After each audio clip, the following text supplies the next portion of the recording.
Okay, so this really has nothing to do with the topic of this video, but I thought it was kind of funny, so I thought I would share it with you and maybe brighten up the mood a bit before we get into it. So, the other day, I posted a few videos of me trying to speak Spanish to my Instagram story, porque aprendo español en mi escuela, and now a bunch of Spanish and Latin American people are messaging me and being very nice and offering to help me with my Spanish, and I certainly don't mind that, because they're top notch, like. Moving on. Hi there, my name is Kovu Kingsrod, and this topic is something that I have wanted to talk about for a while, but I was very uncertain of whether I was going to post this video or not. But today I ran some polls on both Instagram and Twitter, and both places you guys voted for hearing about this because you thought it would be interesting. First, a little warning. This topic is not meant to scare anyone, but what I'm about to discuss might make some people uncomfortable, so just letting you know. I also wrote a script again, so I'm gonna look down sometimes, but, you know, yeah, okay. In early November last year, my 73-year-old grandma fell in her home and broke her femur, or her thigh bone. She was picked up by an ambulance. She went in to have surgery, but sadly, she was already not in great shape, and her overall state got progressively worse.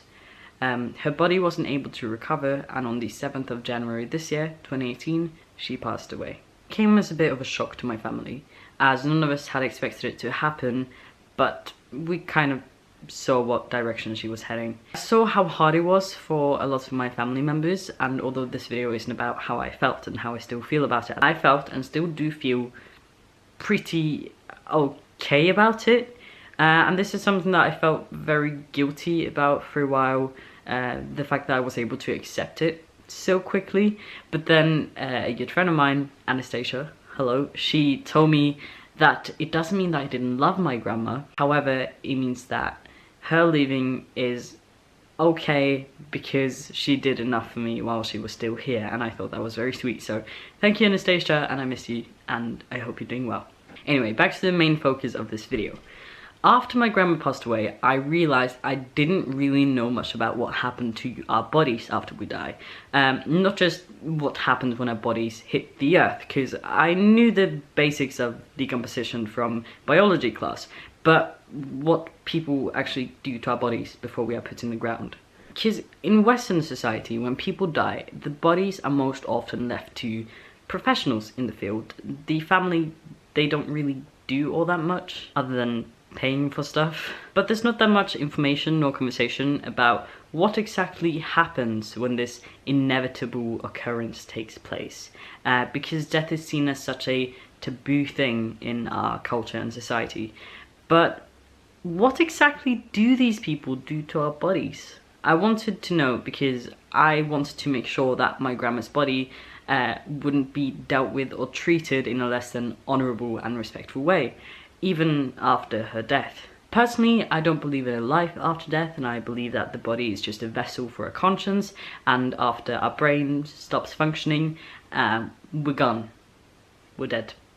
That's it. But I did have a kind of relationship with my grandma's vessel before she died, because that's how I understood and interpreted her existence, I suppose. So I didn't want what was left of who and what I knew her as to be treated badly, although, you know, I didn't believe that she was still in there. So I decided to find out. And this little spark of passion is actually what helped me cope with my grandma's death. I still like weird topics like this and researching them, but seriously, the couple of weeks after her passing, I learned so much. And my internet search history was interesting. So, my dad was the first one to arrive at the hospital after she died, so I asked him what they did to her right after it happened. Then I asked my mum, who has worked in a nursing home, and although she didn't particularly specifically work with people who passed away, sometimes it happened. When we went to my grandma's viewing, I felt very uncomfortable, and I decided to have a conversation with one of the morticians there, because it made me feel more comfortable and maybe he could answer my questions. And after that, I fell down the rabbit hole online and found a YouTube channel called Ask a Mortician, and boy did I binge watch her videos. My grandma is not the first person in my family to pass away, so I kind of knew the basics, at least I thought so. Keep in mind that I'm from Norway, and when doing research online I couldn't really find much information in Norwegian, but luckily I found that YouTube channel, as I said, Ask a Mortician, and some other stuff from American and British websites, I believe, and I kind of just assumed that people did pretty much the same thing all over the Western world, so I assumed that it applied to my grandma as well. So some of my questions were, what about the eyes? How do they close them? Some of the answers that I found were special spiky contact lenses to keep the eyelids in place, or the eyes were dried and plastic were put underneath them to keep them in place. Underneath the eyelids, not underneath the eyes. That's, well, honestly it wouldn't be surprising, but yeah.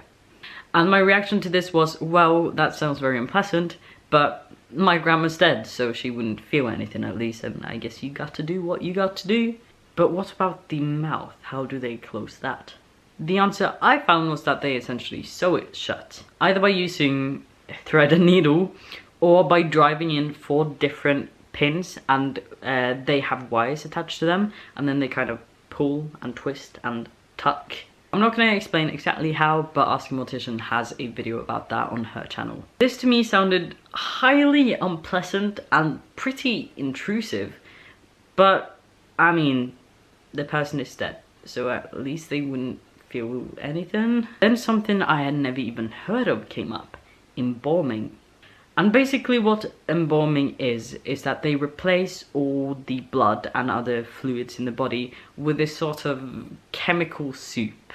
I would absolutely love to go into detail about how exactly this procedure is done, but I don't think my audience is prepared for that. I don't really know how you guys feel about this topic, so although I like kind of weird, twisted things, you may not. So I'm just gonna leave that, and you can go ahead and do your own research if you're interested. But anyway, at the thought of this new thing that I'd never even heard of, I was, quite frankly, pretty horrified. My question was, why? And why have I never heard of this? Well, first off, it's actually a requirement some places, which is messed up, because it can't be cheap for the families, and to me it just seems super unnecessary and dangerous. Unnecessary because why can't you just leave the body alone and let it decompose as it normally would in nature? Well, supposedly it's supposed to preserve the body for a longer period of time, but what's the point of grandma looking like a wax figure if we can't even see her and she's buried under the ground? It just seems pointless. And dangerous because, yes, granted the chemicals won't have an effect on the person who's already dead, but it is actually it is statistically and scientifically proven that it is dangerous for the embalmer. And if they love the job so much that they don't care about the health risks, which it's your life, you can do whatever you want, I'm not going to judge you, those super not good chemicals are going to be washed out into the groundwater and into the soil. That won't be good for the nature or the humans or animals living in the area. Dangerous chemicals in the ground around any cemetery, and most of us don't even know about this. Also, I feel like it is, or at least should be, a general rule everywhere to treat the dead respectfully, and I know different cultures have different definitions of what respect is, but to me it doesn't seem particularly respectful to suck out grandma's blood, send it down the drain, and then pump all these chemicals into her. And this made me very sad, because like, what on earth are they doing to my dear grandma? I started to get pretty frustrated about this, so to initiate a conversation with my mum regarding the topic, or rather a rant from my side, a few days after my grandma's viewing, I went up to my lovely mum and asked her if they had already replaced grandma's blood with chemicals. And she was like, "What the heck are you on about? Apparently they don't do that here." 10 points to Norway. So I thought I could just quickly inform you how we do it in Norway, so that maybe we could serve as a kind of example to how it could be done. But of course, Norway is also, we're not perfect. And this is also to let some fellow Norwegians who are most likely very disturbed right now know that we're mostly good. So, it's okay, we're mostly good. So here, right when someone dies, if the eyes are open, we just, you know, do that stuff that you see in films. And if the eyelids don't stay in place, we put wet cotton balls on top of them. And to close the mouth, we tuck something underneath the chin. This could be a rolled up towel, a little block of wood, some kind of like stand that goes from the top of the chest and the collarbone area, I guess, to the top of the neck to keep it in place, or we can like tie it shut. After a few hours, the body will become stiff, so the eyes and chin will most likely stay in place. And also, if you want to dress and wash the body, you should do this before the stiffness sets in. Then they are kept cool in a refrigerated temperature to keep the decomposition process from starting. Then they might be taken out for a viewing, be driven to where the funeral will take place, kept cool once again until the day of the funeral, and then they will be put in the ground with a coffin. That is, if they choose to be buried instead of cremated, or other eco-friendly options. I personally care a lot about how we treat the earth, and if I find out that we are damaging it, especially for no reason whatsoever, I want to call it out. There is no reason for us to pump chemicals into our loved ones and do all these other weird things to the bodies after they pass away, to spend so much money in the process, as well as poison the soil, as well as the living, basically.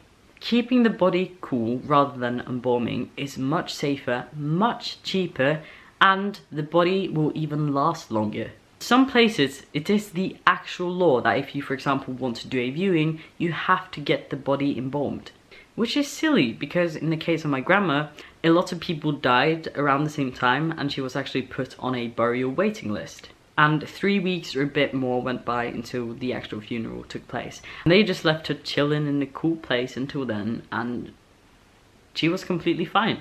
So that's why I wanted to use my platform to deliver this information to you, so that you can make better choices or suggest it to your family in the event of a passing, or maybe even get socially and politically involved if you find yourself getting passionate about this stuff. So stay curious and do your research. Maybe not as thoroughly as I did when I watched a bunch of videos online of pigs being left out in the open and watching how they would decompose. Pigs, because they are actually very similar to human bodies, and apparently wasn't allowed to put decomposing human corpses on camera. But do your research nonetheless. The more you learn about the customs in your own country and the rest of the world, as well as the options that you actually have, or even the options that you can create yourself, the more control you will have of your own life and how you choose to interact with the world around you, letting you make more ethical choices. So, although this video is kind of random, I really hope you liked it and learned something from it. If you want me to make more kind of like weird videos about topics that I am interested in, then please let me know. For example, the eco-friendly burial options that I mentioned, because it's pretty cool. And regarding this particular topic, you can find so much information on Ask a Mortician's channel, so I would highly suggest you check her out if you are interested in this. This is not like a planned shout out or anything. She doesn't even know my existence. I just really like her videos. And if I got any of this information wrong, I'm really sorry. I am a 16-year-old boy from Norway and definitely not a mortician. And as for my grandma, rest in peace. Her death sparked my fascination for this topic and made me discover more eco-friendly ways to deal with the corpse. And made me randomly and very quite casually send my biology teacher a bunch of articles on Facebook Messenger about freeze-drying corpses and turning them into nutritional soup. And this is why people think I'm weird. If you have any interesting traditions regarding death in your country, then please let me know, because I know you guys are from very different cultures than I am, at least some of you. I can tell by my analytics, which is cool. If you have experienced someone passing away in your life, then I'm sorry for your loss. And I would suggest to anyone really that they just do more research regarding this topic. Stop treating it like such a taboo thing, because it is inevitable and it's a part of life, and it's not something that we should be as scared to talk about as we are today. At least in Western culture. So anyway, please let me know what you think about this video in the comments down below. Thank you so much for watching. Stay safe and eat, drink, and do not hurt yourselves. And remember, there are so much more that you could ever realize. Seriously, take care and stay kind to yourself and others. Okay. Bye!